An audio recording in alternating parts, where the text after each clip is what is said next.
আসসালামু আলাইকুম রহমতুল্লাহ। আশা করি আপনারা সকলেই ভালো আছেন।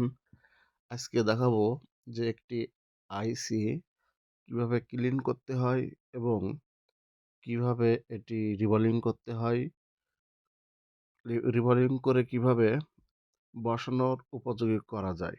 তা আপনারা দেখতে থাকুন। এখন আমরা আইসির যে পেস্টিং আটাগুলো আছে এগুলো আমরা আস্তে আস্তে ক্লিন করে ফেলছি। ক্লিন করার পরে আমরা পেট্রোল অথবা থিনার এইগুলোর মাধ্যমে, অর্থাৎ একেকজন একেক আ জিনিস ব্যবহার করে। তো আমি পেট্রোল ব্যবহার করি।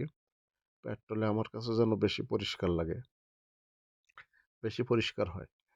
তো এটা ক্লিন করার পরে আটাটা ওঠানোর পরে পেট্রোল দিয়ে সুন্দর করে পরিষ্কার করে নেব। তার আগে আমরা দেখেন এটা একটু সমান করে নিচ্ছি সোল্ডারিং উইক দিয়ে।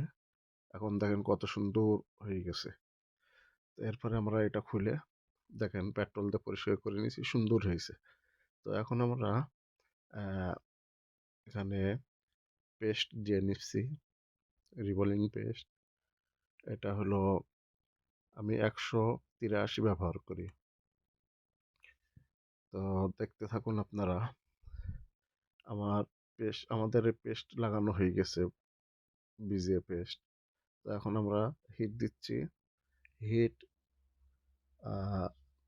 দেখা যাচ্ছে 300 হিট দিলেও হয়, বা এটা হলো নিজের কাছে। অনেকে দেখা যাচ্ছে 350 দিয়েও করে। তা আমার এটা এখন রিবলিং করা শেষ। আপনাদের দেখাবো বলটা কত সুন্দর উঠেছে। দেখেন কত সুন্দর বল হয়েছে।